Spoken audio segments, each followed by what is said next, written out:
Centre for the Less Good Idea is a space that came about in 2016, and essentially my introduction to it was William Kentridge asking me to come for some tea at his house, and he said to me that he'd recently sort of come to a realization that in his life and in his career he had now a capacity.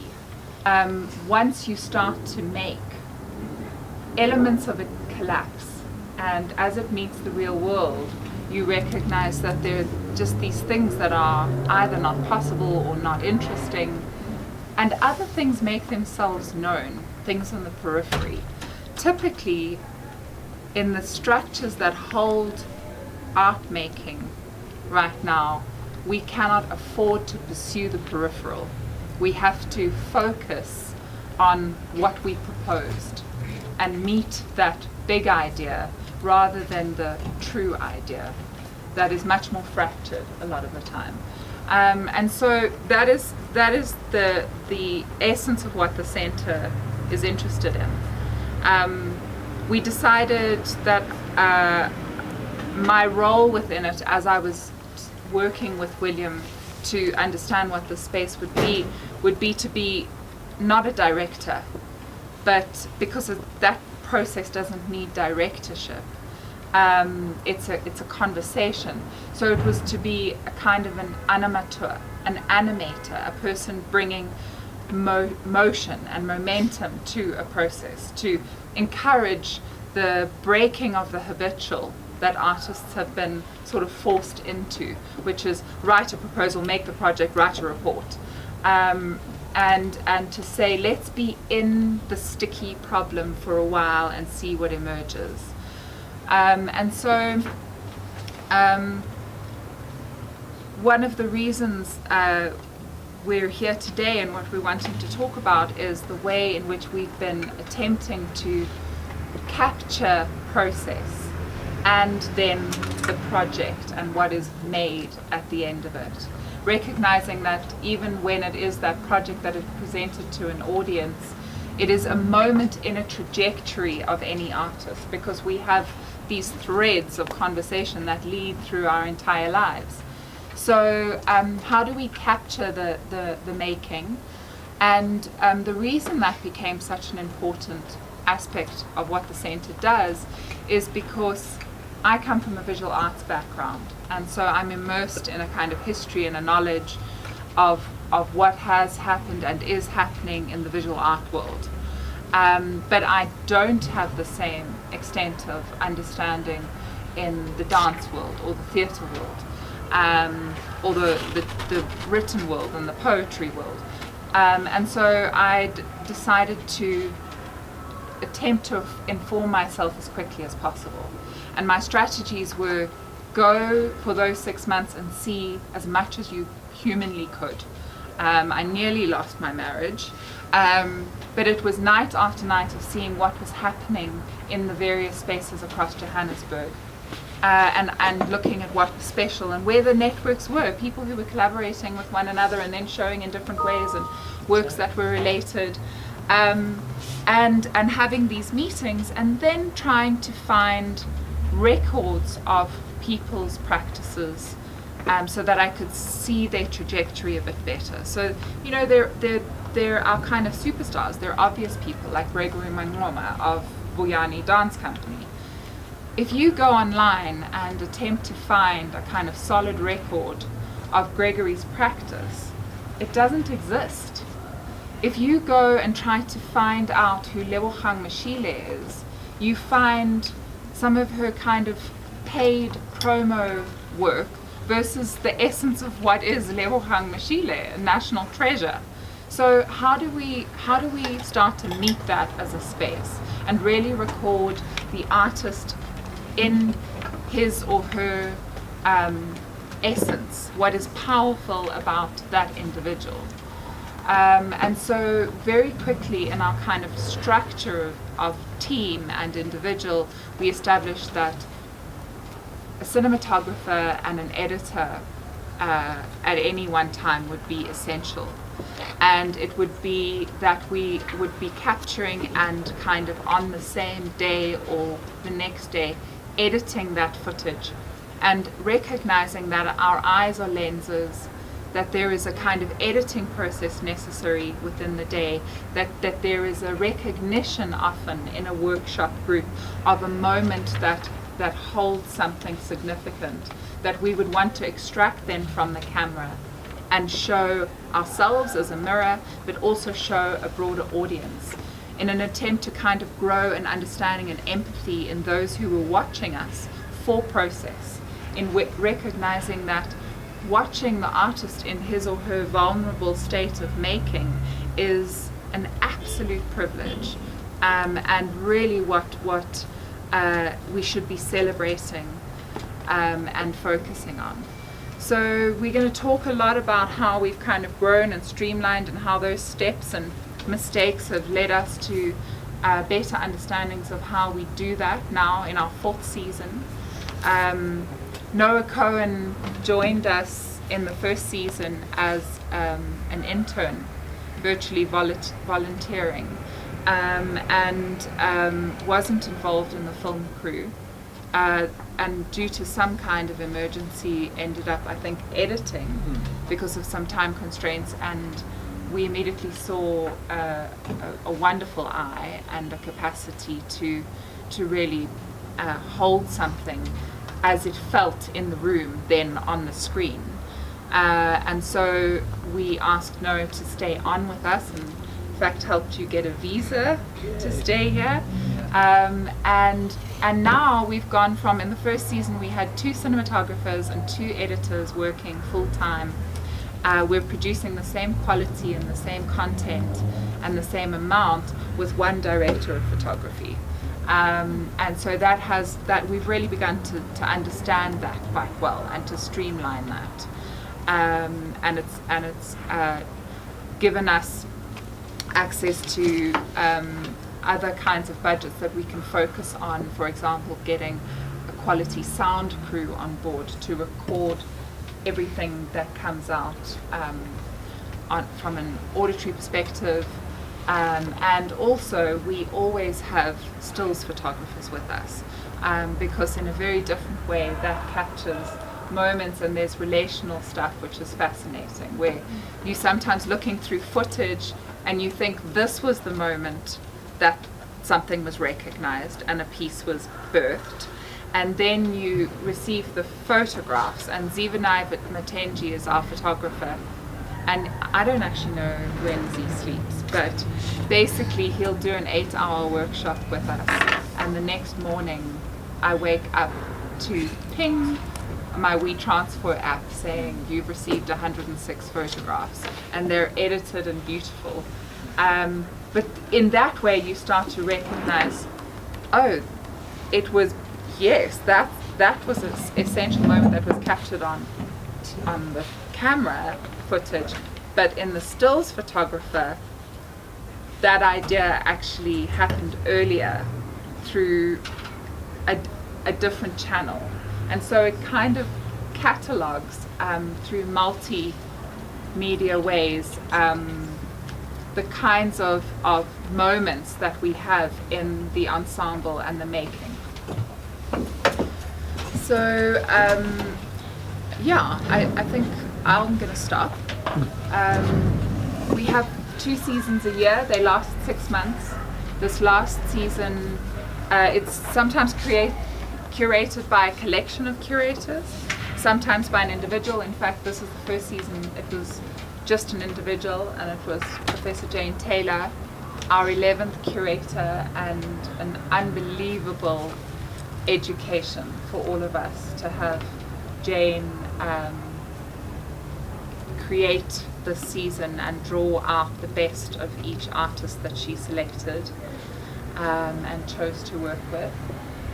So perhaps I can stop talking and Jane can start. And to Jane. So I first went to season 1 just as a pure observer, and then I became a junkie. So then I followed the events, because the capacity for people to collaborate in imaginative ways, and that people whose work one had known outside of that space, just there's something really dynamic and transformative that happens when they are working up against, and that's in some ways the ideal of a school of arts, is people who are habitually practicing an inquiry in one mode, being compelled to ask that question in another way because someone else is looking at it obliquely to their habitual practice. So then, I really urge you, to commit yourself in the next season to go and see a couple of different works and try and get a sense of how these artists are informing one another and working together in transgressive ways. So the great wonder for me is watching the ways in which everybody in that space is interpreting what's going on. And everyone, it's a shockingly democratic space, because lunacy happens in a workshop phase in which everybody comes in with a kind of proposition, and when the less good idea, really is very often the less good idea, and then people sit around and think about, what have we got here? What was it that was really transformative in what we saw and understood? And everybody has a chance to be inside a conversation, and then the artist interprets that and goes away for a period of time, and then inside their own practice develops what they want to out of that conversation. It's what's supposed to happen in sort of feedback sessions in the examination room, where someone is actually interrogating someone's process. How do we become mutually respectful, that you can hear a suggestion and that you can challenge a suggestion, all of those dialogues. And then one of the really great things is the quality of the documentation, because someone like Noah, every time Noah is capturing an event, he's also an interpreter. So what you'll see on Vimeo is not just an archive of an event, it really is someone with a visual sensibility taking an event and transforming it in various different ways so that it is inflected by his meanings in the world and his aesthetic. So it's this kind of conjoining of sensibilities. So maybe it's useful for Noah to think a little with us about that process. I also write and direct and make theater and understand the immense vulnerability it takes to enter a space with other people and collaborate, but also understanding how that process works and listening in and tuning in onto that process with my camera is what I take the most pride and enjoyment in.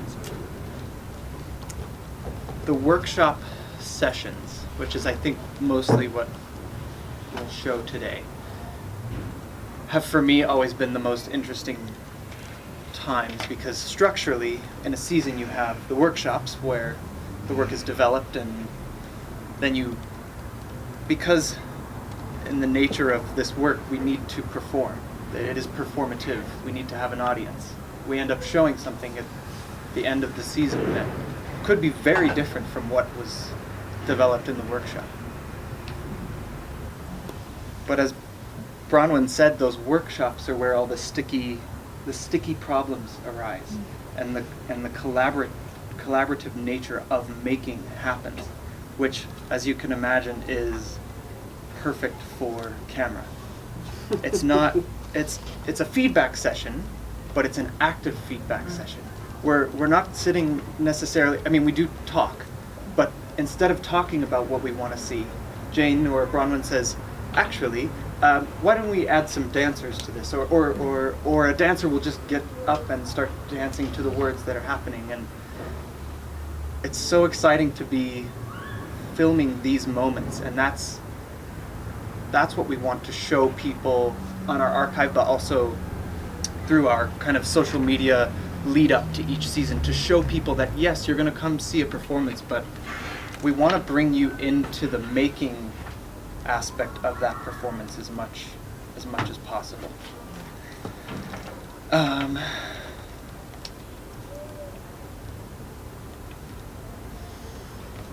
Workflow wise, I have just a disturbing amount of footage and a disturbing amount that isn't seen. But as Bronwyn mentioned, we as humans in witnessing our own, well, maybe not our own creative processes, because those kind of are in our own brains. So, but in witnessing other people's creative processes, we are a camera. We cut with our eyes and we glance and move about. We're not 360-degree cameras, so we are experimenting with those in our upcoming season. So there's this vast amount of footage that ends up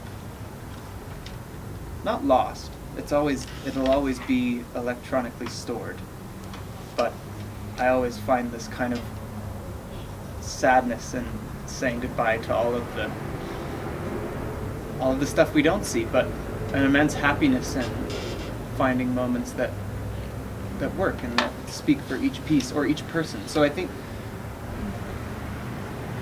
Bronwyn and I sit down at usually a couple days into the workshop as we start to see pieces and people arising that we realize we will want to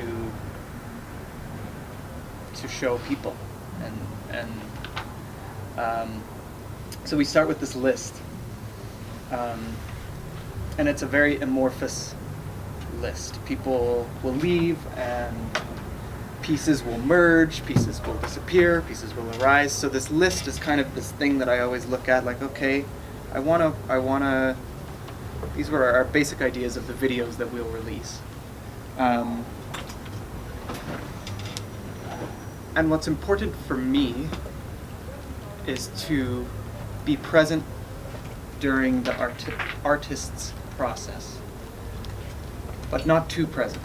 So it's important for me to know that person as a person and as an artist, and begin to understand the ways that they work, but also not to make I never set up anything. It's always important for me to just be in the background, because creating in front of a camera can be extremely terrifying. So I do my best to kind of be invisible in that way, but also visible in that I would like to know the personality of the artist and their work. And that is my goal to try and portray in these little 1-minute videos. Introductions of the artists, which I find to be really nice ways that they see themselves, and I usually take those audio bites of them introducing themselves, and there's like a couple formulas I've found over time of things that I like to do and show, but so I'll take them introducing themselves and then overlay video of them kind of immersed doing their thing, or ideally if I can find just one moment of them in a conversation or having a revelation. Those revelatory moments are what are like the gold mine in the chaos of the workshops. But the decisive moments, or indecisive moments as well, are also really nice. Trying to fulfill my role as a sort of animateur, how often that decisive moment happens when you take the individual from the table where they're sitting down with a notebook or trying to describe what they're wanting to achieve in words, and you ask them if we could just move this into the body. How might that look? Let's not talk right now, and let's do. And it's kind of beautiful how often that works, because even with an architect in this season, for example, who has never performed and was a very shy kind of paper giver, to see how Ilse Wolf, who's been in this 4th season, was able to perform her research, was just astonishing. So I think the point is we live inside our bodies and we use our bodies to express ourselves, and so it's kind of fabulous in this space when we encourage people to do just that, how something crystallizes quite quickly, and we test it in that way. It's been one of the things that I find, even in my own practice, just incredibly exciting. And it is scary, and your tummy flips, and you've got to do this thing. And I even think that the camera has something to do with that. The kind of seriousness with which we archive and catalog process means that for ourselves we even become very cognizant of how special this moment is in that kind of making space.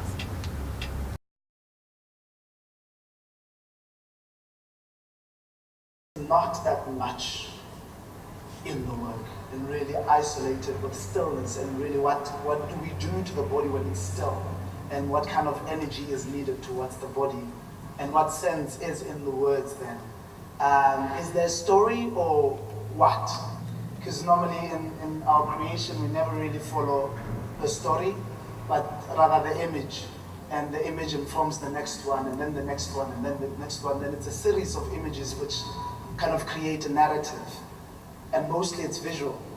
But now with the constraint of what the body does visually, it's the challenge that we are stepping into. A body in a space, it doesn't necessarily have to be movement, but just it being in the space could inform the next image, and then the next image, and the next image. Is this the principle of the image?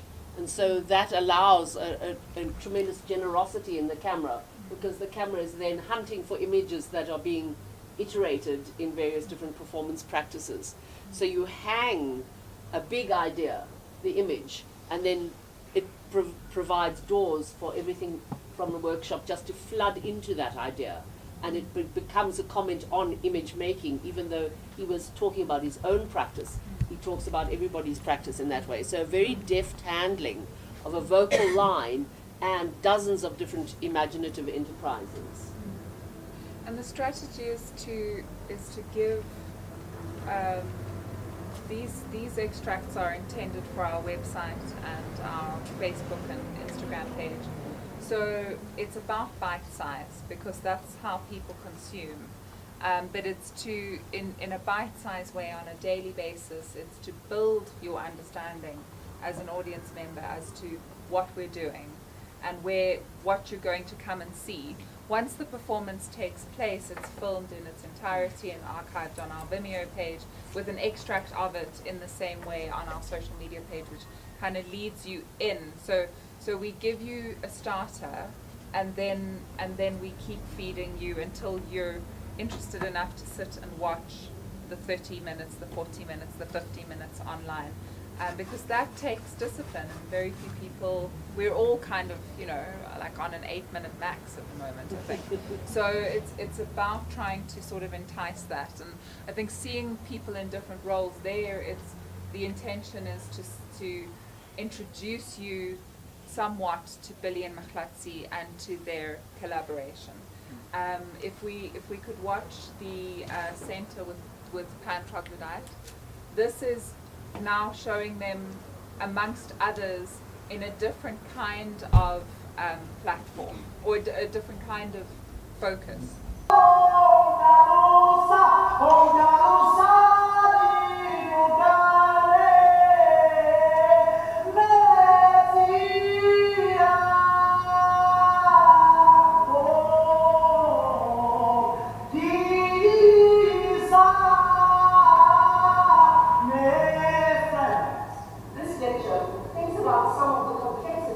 Of the relationship between primate research, race theory, and artificial intelligence.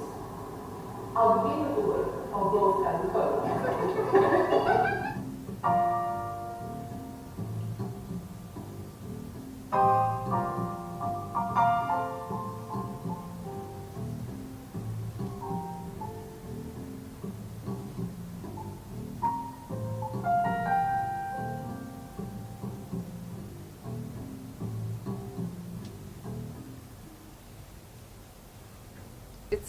We divide in different ways at different times to both acknowledge the complexity of what's happening, but also to make people realize that the season is threaded. that you might go and see Salt by the theatre duo in the centre, but their thinking has informed what you're also going to see in the studio, and this is the ensemble's thinking that is revealed. So there's an astonishing performance, for example, in one of the final pieces that we showed called The Surplus, which is for us, I think, a kind of perfect example of what happens at the centre, which is that people come with their practice, they come with their projects, they have a space to refine those projects, they have the resources through the centre to really grow the project up a step or two, and at the same time there are these little electrical currents and sparks that run between people, because you're sitting as a writer in a room with an astonishing choreographer, dancer, theatre practitioner, and so naturally things start flowing and people want to do things. A lot of the time we don't have the time to pursue that, so we do evoke it in the workshops, and it's identifying those things and creating a kind of ensemble piece at the end, which is almost a sort of, in this case, was a sort of series of proposals towards bigger performances. And so you see, for example, in that Surplus, Thulani Chauke doing this astonishing performance where he's kind of falls asleep at the piano but then almost uses it as his duvet. I mean, he's so convincing. That idea came out of Billy Langer messing about and kind of collapsing to make us laugh while we were getting coffee, so it's recognizing that that genius is birthed in so many different ways, and I think that what has been beautiful so far about the processes is the openness with which people acknowledge that Billy is able to give that over to a dancer like Thulani and say, run with it. If only I was present for the coffee, where I could have seen Billy falling, but this is the next best thing in the workshops where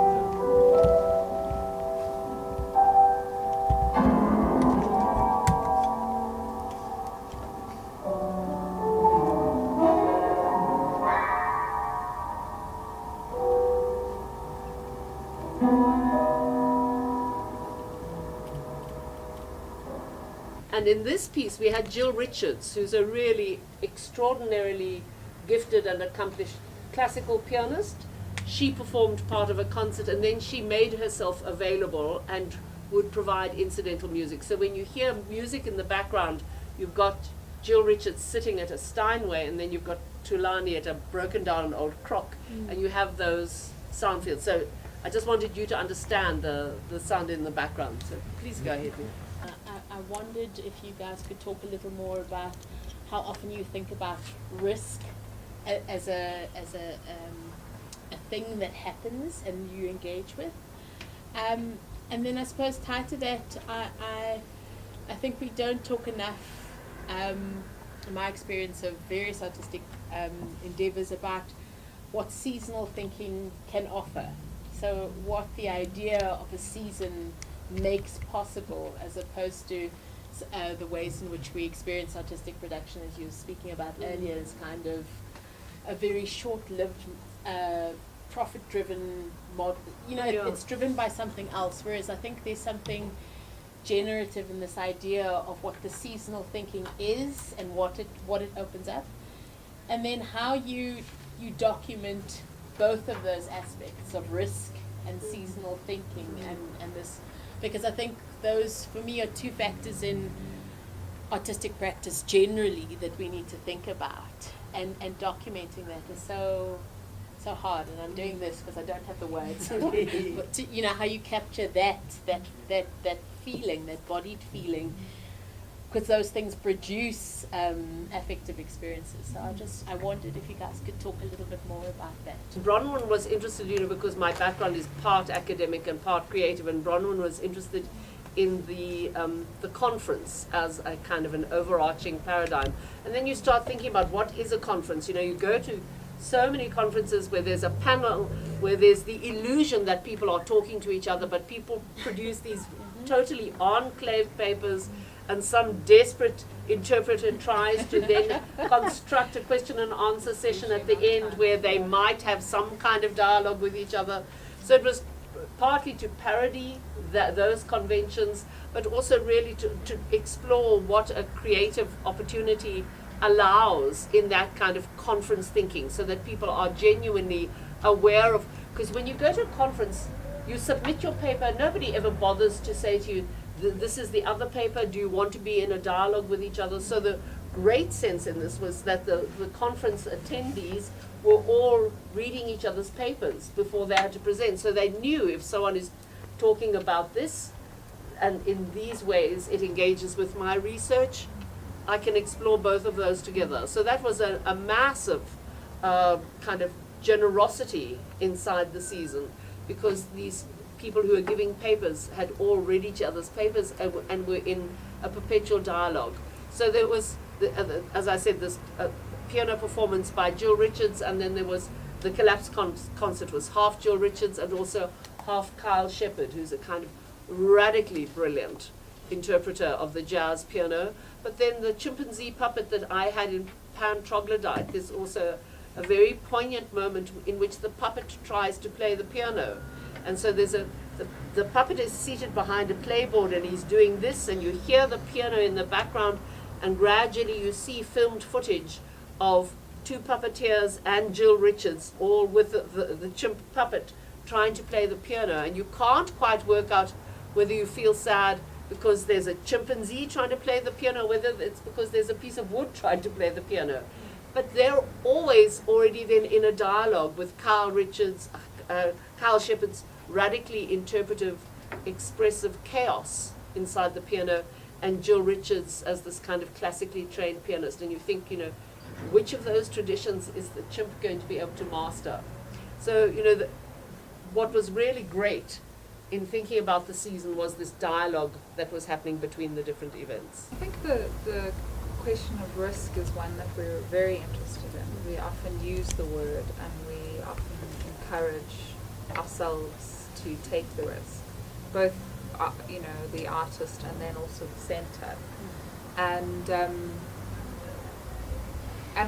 I think just maybe it's worth using some examples.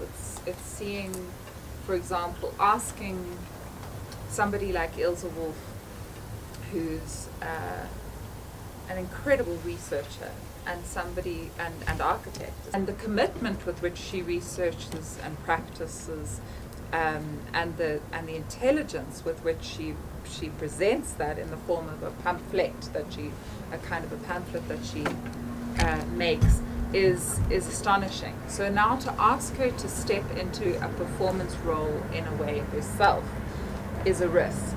And I remember in the first workshop, on the first day, by the end of the first day, she showed something to us, and it was interesting, and she was trembling, but it was interesting. And there was a kind of a confidence that was growing, and I could witness that in her. And then at the end of the workshop, she showed something again, and it was dismal.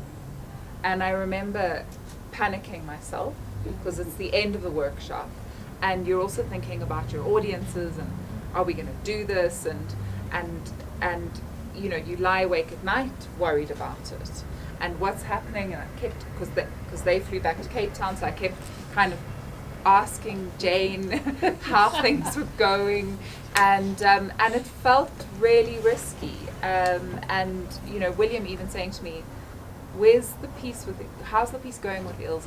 Is it gonna happen? Are we gonna do this?" Something that I've been impressed by is that William's willingness, because this is so tightly tied to him and his, he founded it. It's very, very much tied to his practice as an artist, but also he as an individual. And he's never said, even when he's really disliked something, he's never said, "We're not showing it." He's always said, "This needs to be said by this group of artists, and therefore it should be said. It might be wrong, it might be politically incorrect, it might, from different perspectives, it doesn't matter, these artists are committed to saying this in the way that they're saying it, and we are going to do our damnedest to support and produce it so that everything that holds it, from the lighting and the sound and the filming and the stage management and the costumes, we are going to give 100% to give it its best chance. And so that's been that starts to alleviate some of the fear around risk. But I think to watch Ilse in this last week perform for Die Wat Wil Weet in front of audiences who were essentially watching a lecture by an architect and doing this collectively at certain moments. Oh, no! It was absolutely magnificent, and I think that's the kind of example of embracing it full on, knowing we might fail dismally, but we're going to fail trying very hard. So just tied to that was my question about failure. Like when is something a failure? Because if the focus is on process, which I think is really important, and it's about taking those risks, is there a moment where you go, this has failed? Yeah. William has a really interesting anecdote, and a lot of what we do comes out of what he's learned in his own processes. So when he's making one of his operas, he often starts, rather than starting with a script or a composition, he starts with a room full of people that he's interested in. And he starts with a very short kind of idea, like The Head and the Load, that's just opened this year in London. I witnessed those processes. So you start with a room full of people and you evoke things and you say, I'm interested in the role that Africa played in World War I, but it's not like, he doesn't give a lecture about that, and things start to come out. And of course at certain times he draws away and actually composes the music with his composer or choreographs it with a choreographer, but there's a collective making that happens in these immersive workshops, and there are things that are failures within that, and he has an anecdote around, out of one of these workshops, trying to identify all the failures that they'd thrown kind of energy and resources at, and put them in a room of failures. But in order to put them in the room of failures, you needed to really establish that they were failures. And every single one of those, as soon as it was given its necessary love and attention, found a way to blossom out of, and sometimes because of its failure. And things are more or less interesting. But I from what I've witnessed in the last 3 years, we've worked with over 250 artists. It's impossible to define failure too. They're pieces that some people walk out loathing. I think the only way you can define failure in this model is within the process. So you have these little micro failures. Yeah. But I really think the only failure that can happen is an artist saying no to another artist. Yeah. Turning away their proposal.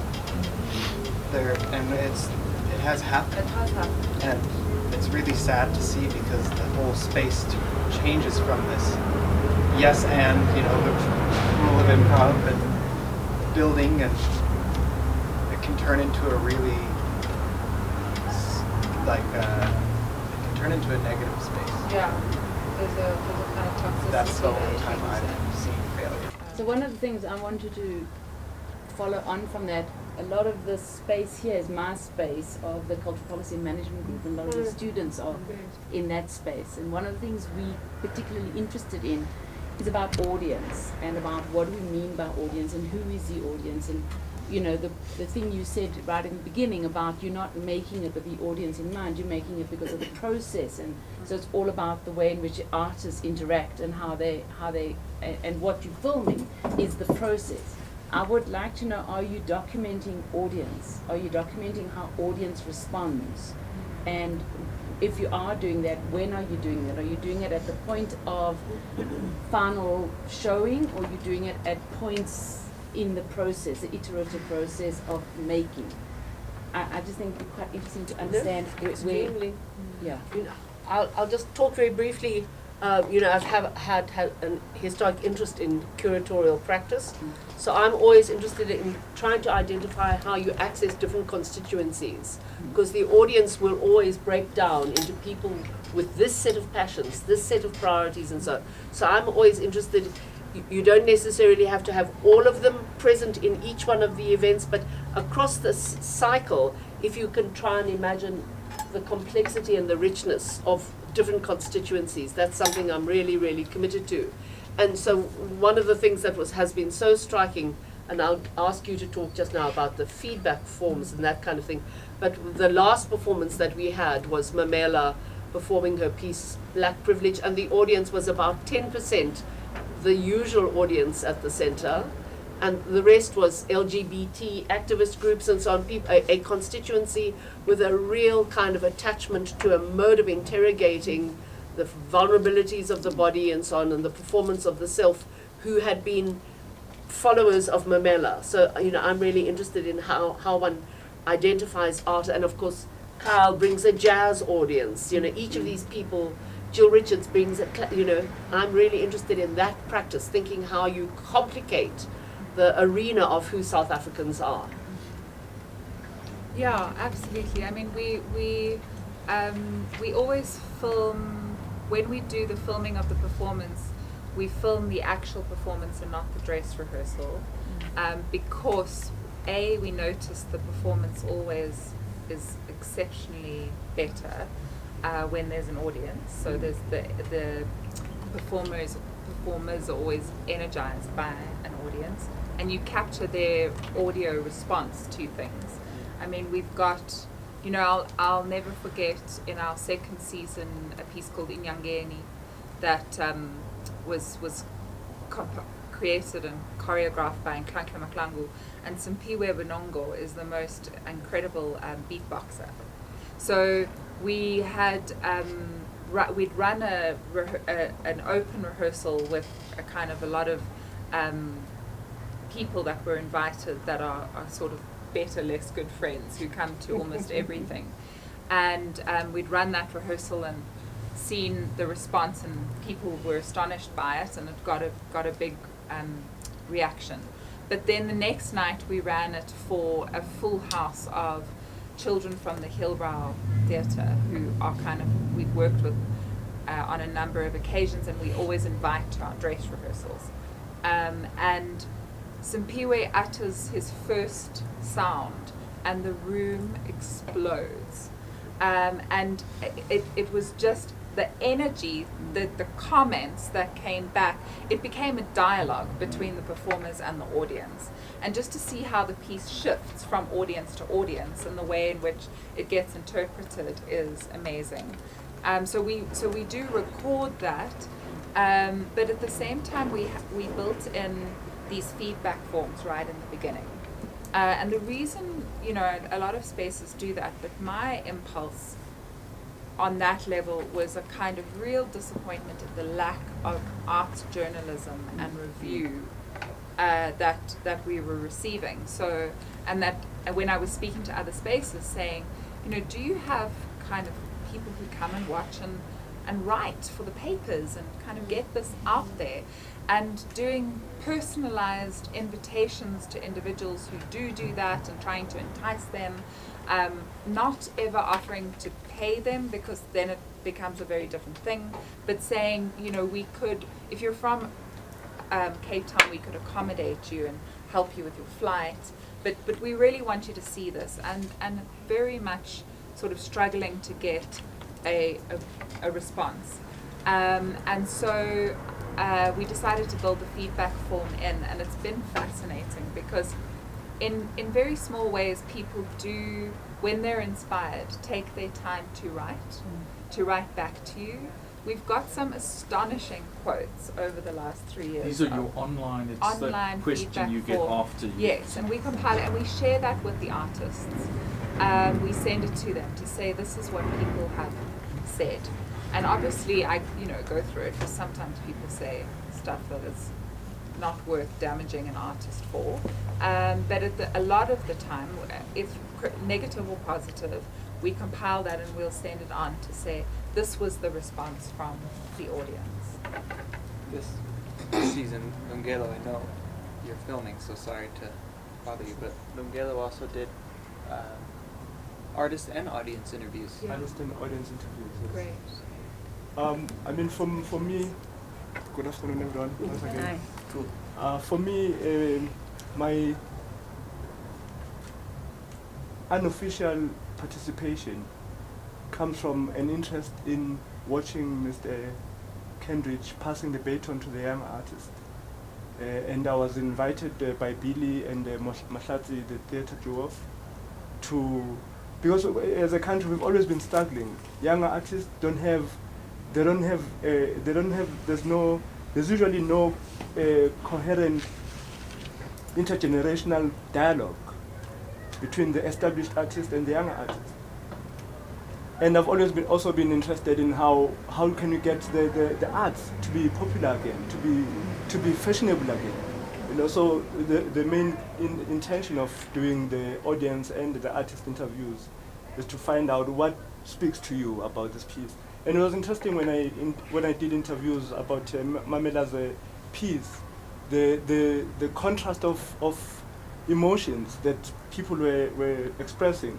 But as they were responding about the piece, those who didn't understand the piece, when they were responding, their understanding came. That's you know? so lovely. Which I found fascinating, because initially they were like, I don't know not talk. I don't understand it. I don't know not talk. It's actually what is black privilege about it? I didn't see it.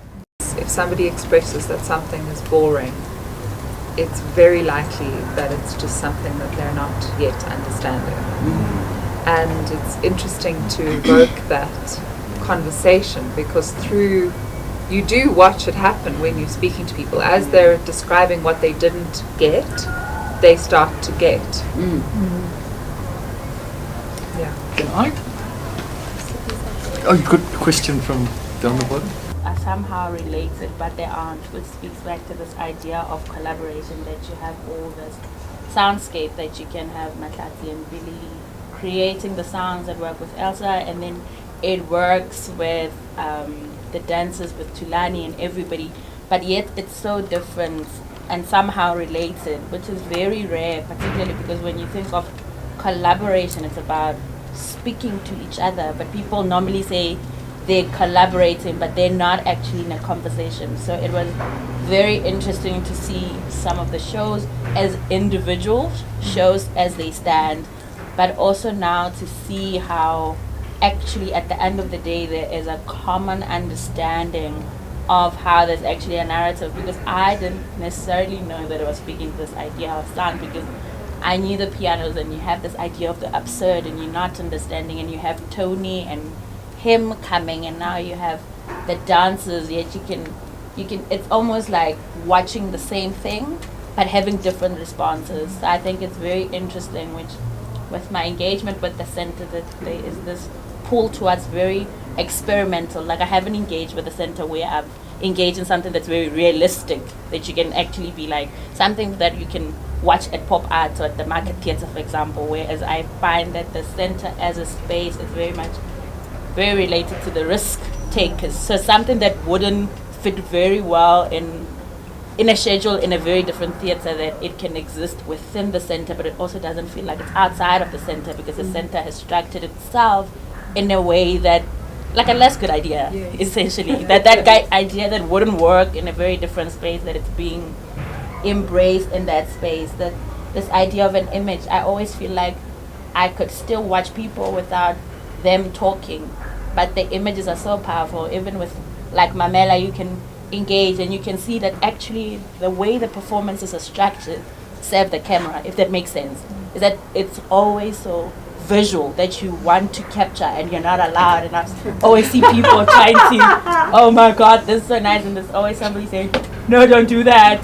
Do you know what I mean? So I think that that's very interesting, because I don't think Joburg has that kind of space where people can do that. So I thought that was really, really nice in terms of now, because the things that I see on the video are there, but they're very polished. Do you know what I mean? That it was a short clip, But it's almost like I can see the entire season in a minute, which is very rare because sometimes I don't know the relationship because you can see a very raw kind of thing, and then as a person I can actually say that was the moment, but it's also overlaid with other moments, which I think that's really great in terms of archiving the real in that. You said a few things that are like, if we had a mandate or a motto, it would be that's what we say about.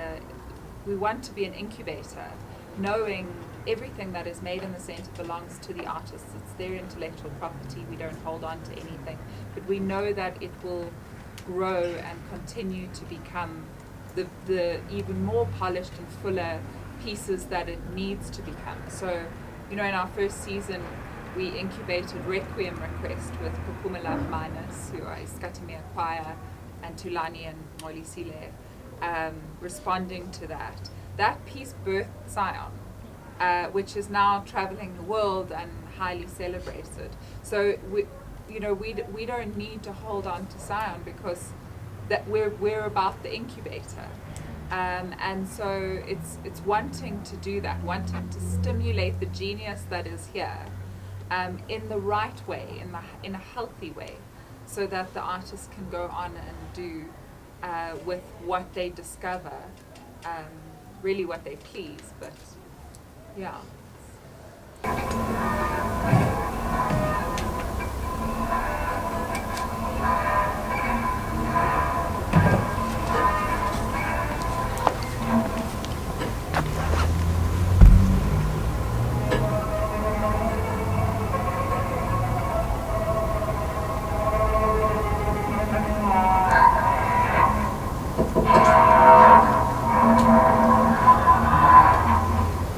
Gerard, who's an astonishingly meticulous visual artist.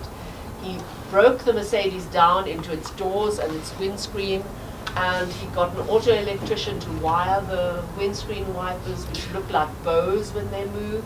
And you've got two people who are bowing, and he got the necks of a cello and a double bass on one door, and a violin on the other door, and this is what they do with it. And in the background is a piece of spoken word poetry by Toast Kutza about the automobile and a car accident in the Karoo.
And his history of craft becomes something with which he can persuade them, buy into this and we'll do something together.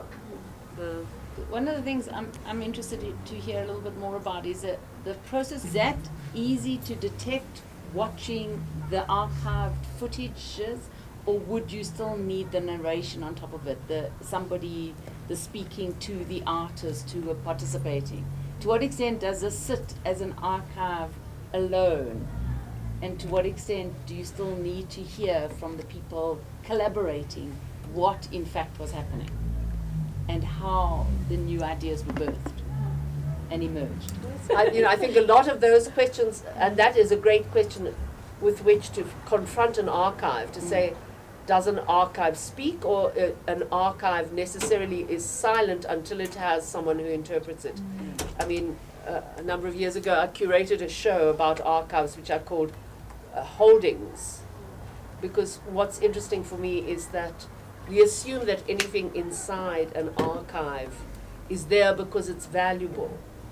It only becomes valuable once somebody is doing something with it.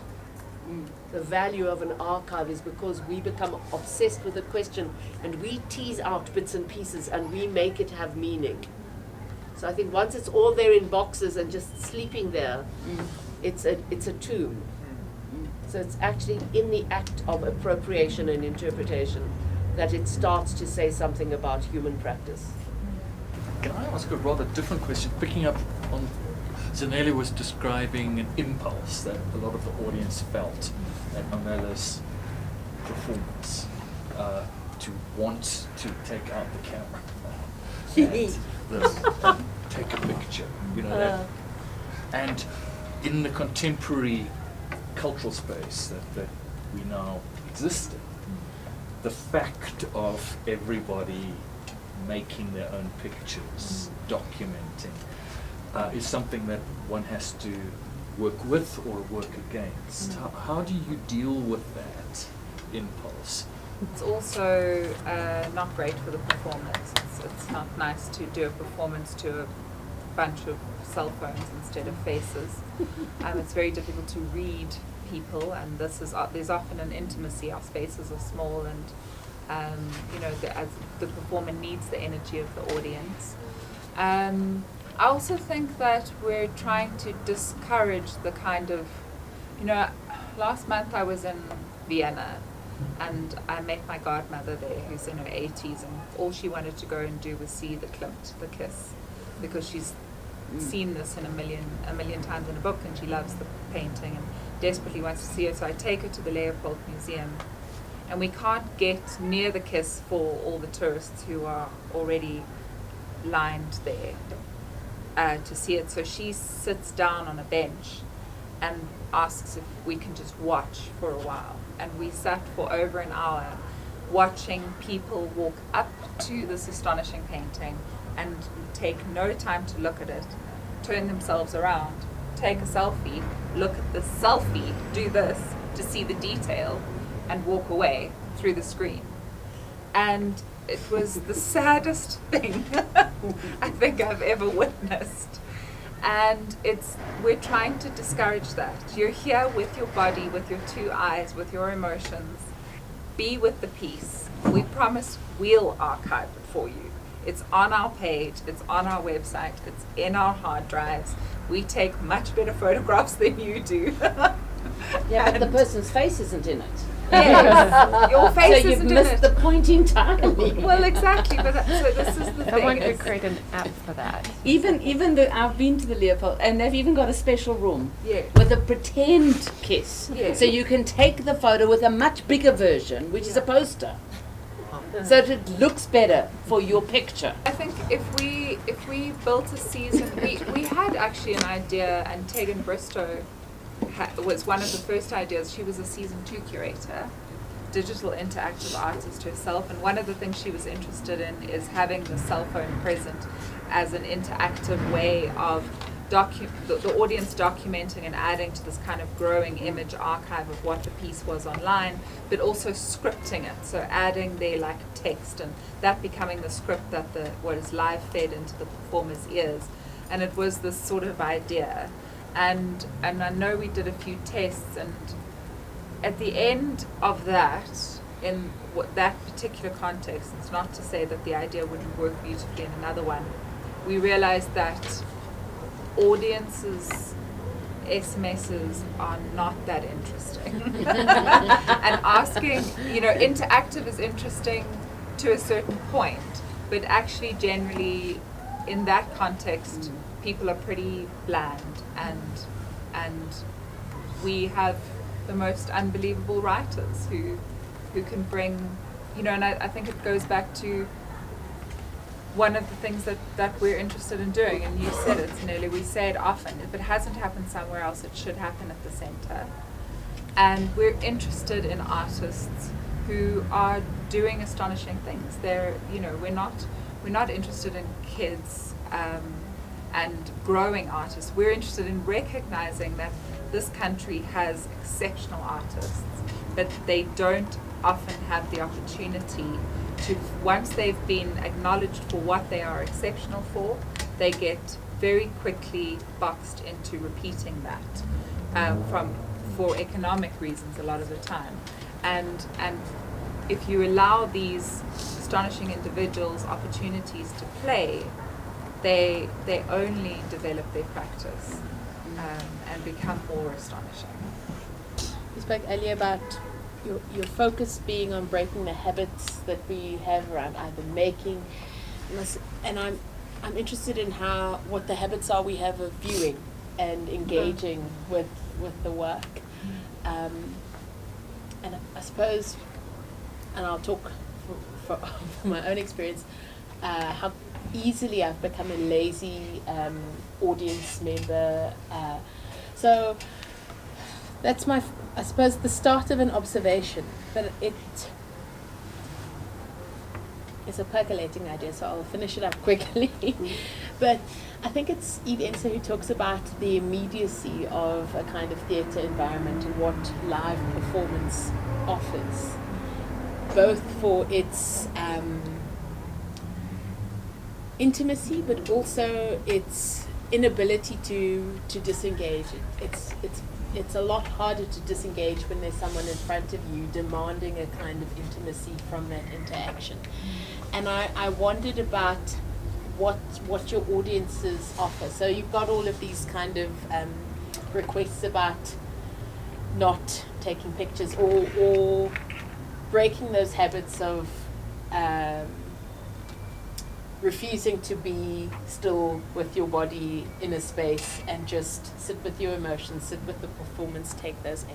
I wondered what audiences are doing with that. I mean, Jane's a junkie, so she comes back all the time for the performances. But are your audiences keen to take those risks with you generally? Are you seeing a kind of growing audience, or are we?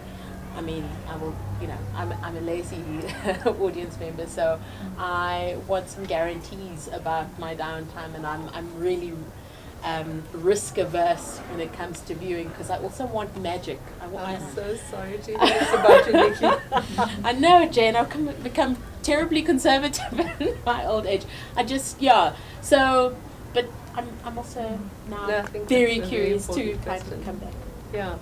One of the things that was completely thrilling to me was how many people said, boy, that was really difficult to understand, and how marvelous it is to find yourself in a place that provokes you to think. And then, you see a second and a third one, and it comments on a previous show, and then people will come back and say, the question that was being asked wasn't concluded in that one work. It's now I want to talk very briefly about one character who joined us from Japan, who gave the most darling, totally small and contained performance, and the piece was just called Goodbye, and he just read a series of goodbye letters, and the first goodbye letter, the opening line, so his opening line in the piece is, "Goodbye, my lovely long hair." And then it's a character who talks about the ways in which they've been identified through their long hair and so on. Then you realize at the end it's someone who's got cancer and is going to have chemo and has to shave off all their hair, and this is their moment of saying goodbye to their hair. So it's an incredibly light and whimsical letter, but it has this shocking depth inside it. So, what you realize is that you can't predict where feeling is coming from, where messages are coming from.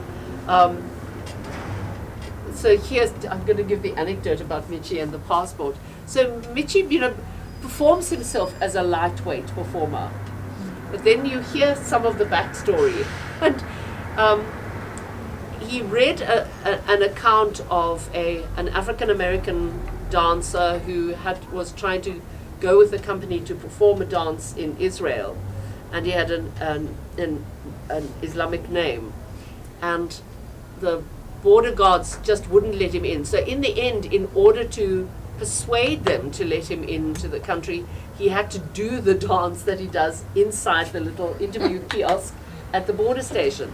So Michi just decided he's going to really be facetious with these people who are holding on to power. So he has his own passport photograph. This is just a complete aside anecdote, but this is about living with risk. He shaved off his eyebrows and he put theatre glue on his upper lip and he pasted his eyebrows on his upper lip. And then he attached a little camera to his lapel, and every time he goes to a border guard, because his passport photograph is now this man with a moustache. For his passport photograph. That's his passport photograph. And he goes to, and the border guard said, it sort of looks like you, but there's something, I can't work out. You got glass? What? And they try to understand. And there's Mitch with his eyebrows pasted on his upper. And so it's that, marvelous sense in which people who are real artists to their toenails provoke risk, live inside risk. And that can be in an incredibly light way, but there are obviously also catastrophic and dramatic ways of invoking risk in your work. But I think that part of what we're interested in is I really want you to come back and live with risk inside the theatre. We all know what it's like. I'm taking a chance here. And maybe 7 out of 8 times you'll be disappointed by what happens to you in the theatre. But the 8th time you say to yourself, why don't I come to the theatre more often? I mean, it's amazing how stupid we are. Yeah. And that kind of economy with the self of taking risk to be present in an experiment. And it struck me just, I had not known about your Vimeos and your Facebook and your whatever. So I see the printed thing. And I'm wondering to what extent that is more useful to have done in order to really experience the final performance. That how much do you encourage the audience to have looked at some of the promos and the Vimeos and so on, so that by the time you get to the center, I'm sorry I haven't been, there is a sense of, okay, I understand where this is coming from. So if you book, yeah, you receive an invitation to the next one. So that's how we've been growing an audience. Okay. And we have full houses. This season, in the last 5 days, we had 1,800 tickets to sell, and we sold 1,650. So across all of those performances. And so, I think that's the big theatres are struggling with those numbers, and we're not very concerned about the audience's comfort, in that, for example, we do a performance once in the season, maybe twice, because we're also concerned about the artist's energy. And if, as an audience member, if you miss it, you miss it. Too bad, so sad. The space was still full. Yeah. And I weep, and this is since 2016, when I became a much more invested theatre goer. I weep every time I sit at the Market Theatre or elsewhere with 11 people in the audience, and the performers are giving heart and soul and bleeding on stage, and they have to do it for 14 nighs.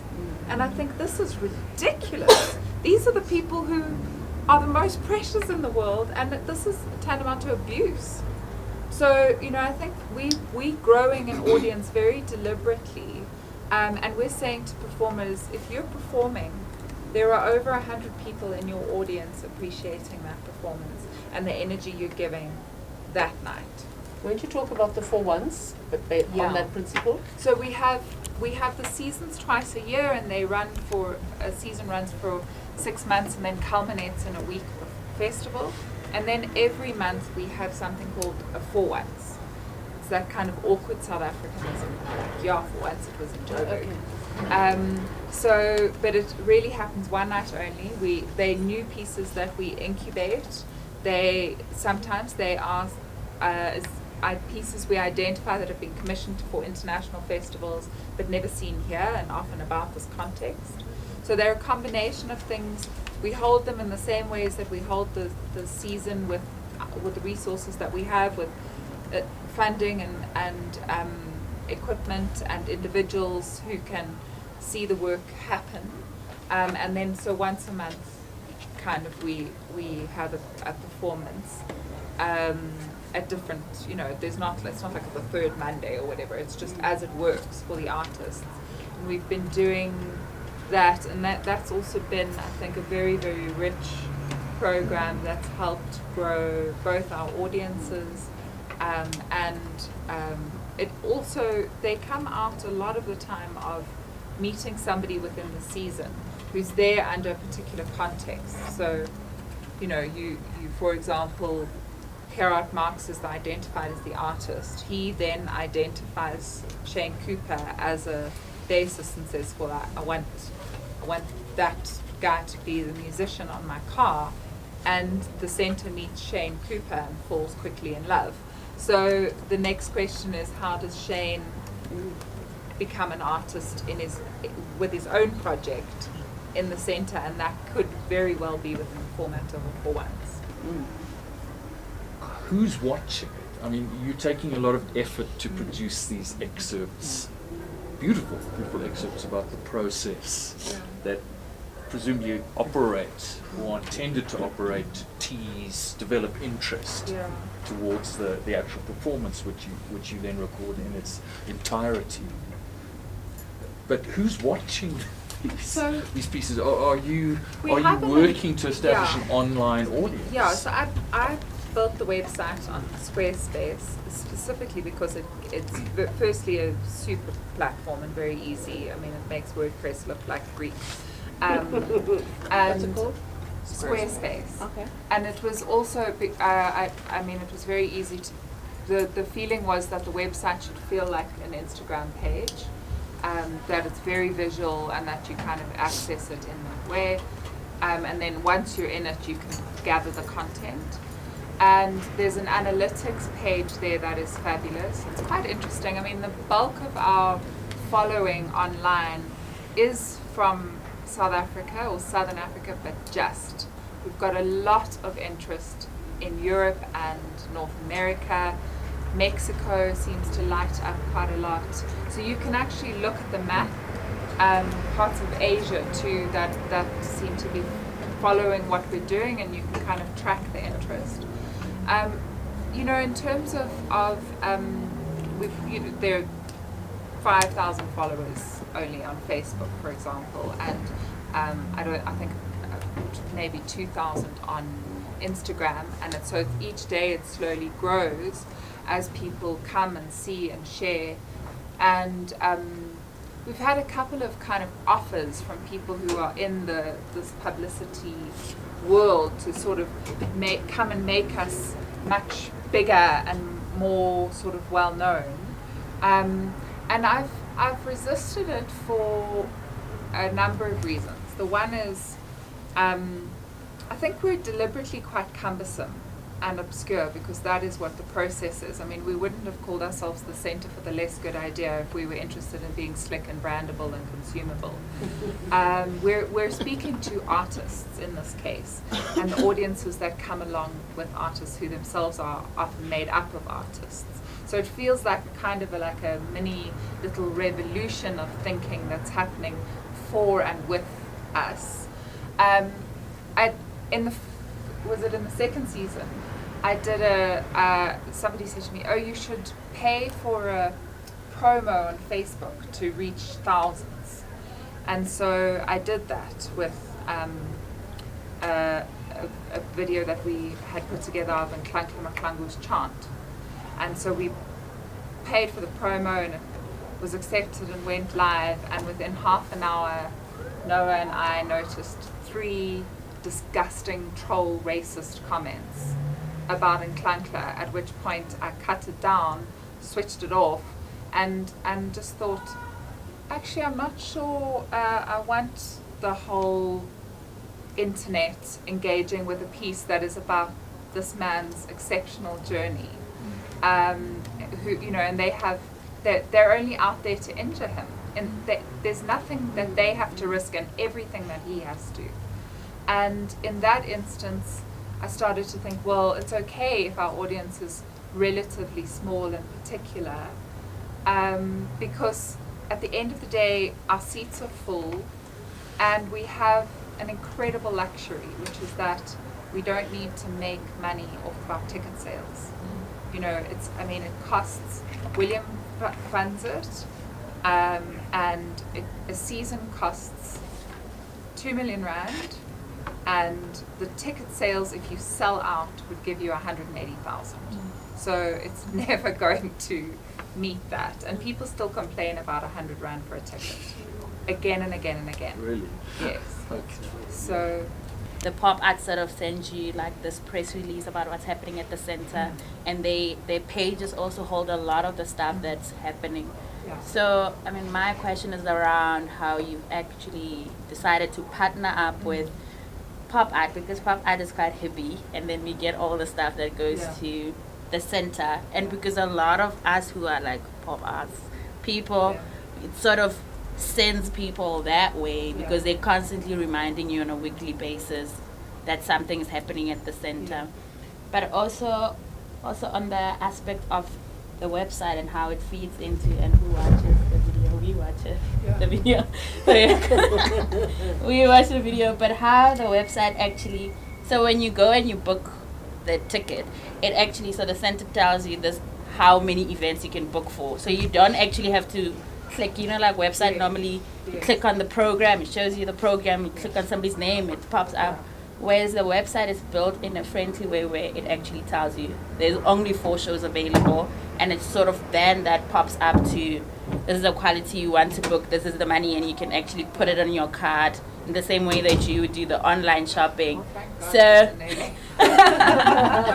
I think in that way I feel that your ways of documenting is actually very linked, and they're actually speaking to each other, because when you go to the Facebook events, it actually tells you that you can book through the website, which sort of directs the traffic to the website. But then there are other people, which is like in terms of positionality, is that the pop art doesn't take away from the center. It actually speaks to the center in terms of the kind of audience, but it's also not very different, which is very strategic in that there isn't really conflict in that way. So putting the center in Maboneng, and that was primarily for proximity to William. He's an incredibly busy person, and his studio is there. And so we started by looking all over the city. I think we went to 18 different buildings and kind of thought, like, where are we going to situate the center for less good idea. And it just became more and more obvious that if we wanted William's kind of participation and mentorship to the level that we've had it, it would be, let's be next door to him so that he can just walk across, and it makes much more sense. And so having lived in Maboneng from the beginning myself, and being a dedicated pop art person because it's in my building, I was very conscious of taking business away from them.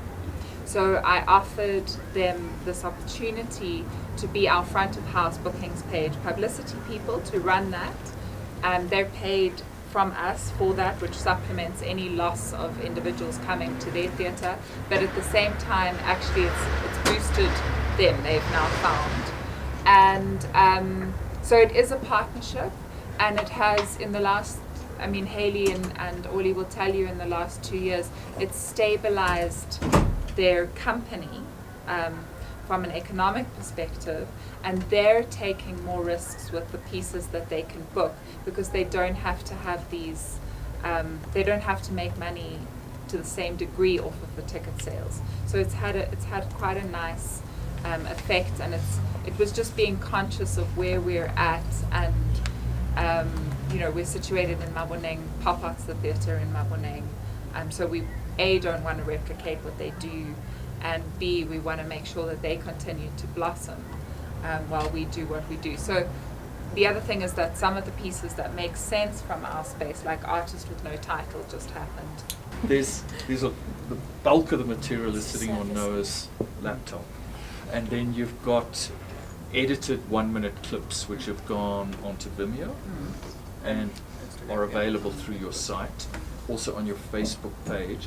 So the archive seems to me quite dispersed. Well, is there any central? Every season is backed up onto a hard drive in its folders. A backup of that is made, and that sits as a kind of untouchable drive. But you're not uploading that archive to something like where it's accessible. It's, I mean, it, in a way, it is already uploaded. All of those teasers and full the full pieces are performances what are make up the archive. There is just the other 90% of just raw footage that isn't seen, but is also not. It's not really. Seeable. Yeah, it is, Unless but you've it got isn't. another life to lead. Yeah. That could be the. And there's a lot of just Life of the archive. out of focus stuff, and I'd be so terrified if someone went through that. I'm a master's student, so I'm with Avril doing my master's in cultural policy and management. I am also a performer. Yes. And I lecture at Wits. Oh, yes. Oh, wow. Okay, I'm Lavato. I'm also a master's student in my first year with Avril doing cultural policy and management. My name is Melissa Ome. I'm also a real student, a master's student. I'm a performing artist from Kenya and a spoken word artist, a jazz musician, and I play the traditional instruments, a lyre called ritsungu. And I'm fascinated by your center. I'm Zakela, and I'm an honors part-time student in this department as well. And yeah, I've got a background in theatre, and that's as far as I go. And I've done In my performance training or in when you say in theatre, are you an actor? Are you a performance writer? and directing and Okay. script writing, and I've done my traineeship with you guys before. I think sometime a couple of months ago. I did my traineeship with Okay, that's it. great. Oh, me. I'm Nicola Clutie, from art history here at Wits. I'm Errol Jaffe. I'm head of Department for Cultural Policy and Management. I'm also a dancer. Okay. I'm Christo Doherty. I'm here in the School of Arts as heading up this arts research program, and I'm also a photographer and documenter of performance primarily. In fact, I photographed you a few times. Sure. I'm Zanele, and I'm the project coordinator for ARA. And I'm also a graduate of Avrils from this project, and just an overall theatre goer, and I'm here to write about it. Yeah. I wondered if you had some suggestions. We've spoken about the importance of resourcing and making time and space to do the kinds of work that you do.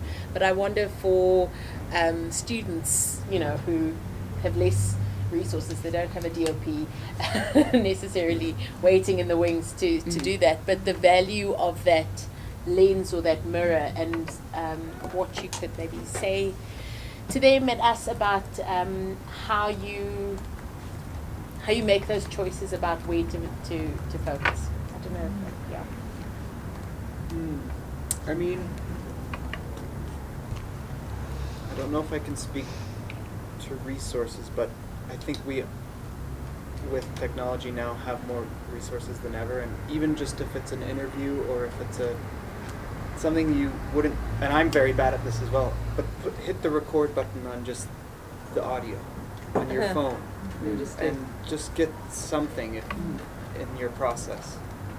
And I mean, it may come back, it may not, but as we've seen, it's so beneficial to hear yourself or to look back at that thing as it happened in a way, and not just with your mind. I'm not sure if I answered your question, but No, I think that's helpful. Bron, do you want to speak to that? Yeah, I mean, I think it's, there's certain projects that that demand a kind of that would do well to be recorded and processed in that way, and I think that a lot of the time also, if I look at the way, for example, that Ilse Wolf records her making of the pamphlet, it's essentially she's put an iPhone or a smartphone at a bird's eye view, and she's recorded that making, and it's seminal to the meaning in her work, and so it's recognizing, I think, what is seminal to this, particular piece, and then finding the way to frame that and what the lens is on it. So, you know, I don't think it's useful to maybe set up your camera every time you go into a kind of rehearsal or a development with another person and film the entire day, because as we know, we don't have two lives. You can't sit and understand that. But if you start to think about the lens of the camera as an eye, that would frame what is essentially interesting about this. Then you start to evoke another kind of quality that can be used both either in the actual work or the understanding of it. You know? And I think about, for example, Patricia Boyer in the first season rehearsing Not I.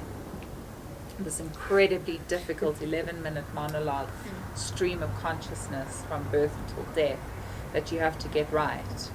And every time I walked past her sitting in the one section of the workshop and she was rehearsing and talking, I was fascinated by her mouth. And obviously you know the recordings and the existing footage of Not I, you know what the instructions by Beckett are in terms of the highlight. So it was turning the camera onto the mouth in this case and recording, I think it was 20 minutes of her rehearsal, and starting to play with that footage. That turned into a film in and of itself, where there, you know, it was a 3-screen multi kind of complex illustration of the difficulties of achieving Not I as a performer, but also just the difficulties of the text. So in that instance, the camera is your paintbrush, it's your tool, it's think about it as that rather than just this kind of bland documenting of a life lived. Frame it, edit it, move it in. Yeah. Yet to make the time to come and share experiences, share work that you've done, it really has been valuable, and I think it's part of the generosity that's so characteristic of the centre. And thank you for that, and wish you so well. Much for inviting us. I mean, it really is great to be thinking through this, speaking to people who are going to become arts administrators, trying to underscore how valuable it is to be in a dialogue with the artists about these processes and how to hold work, because these are lives at some level that you're documenting. You know, one of the things we've realized over these past days, when you reach a moment of stress, what the event is about is not what's actually going to happen on stage. What the event is about is how we regard one another and hold one another in the process of making a work of theatre. The work of theatre is an instrument for testing human care. So it's, you know, tremendously valuable to be in that. I'm going to honor the occasion by suggesting that we bring our students as a group to actually see what the end product looks like and look at some of the Vimeos in advance. And I think this will be an ongoing conversation for us as a school, really to be thinking about how do we have so little documentation about our own practice in this country, and absolutely. we have so little knowledge of what it takes to be an artist in this country, and yet we are trying to hold a space for managing that space, for strategizing around it, for writing policy on it, which is what I do, you know, and yet we don't really fully get what it takes. And I think the points that you guys have shared with us have been really, really valuable, and I thank you very much. Pleasure. And please know that students don't pay to come. The only reason we charge for tickets is because if you don't, people don't arrive. Book and don't arrive. Right. Okay. So if you're there, you won't be paying for it. But what's truly valuable for us is that you're there. Yeah. Great. Cool.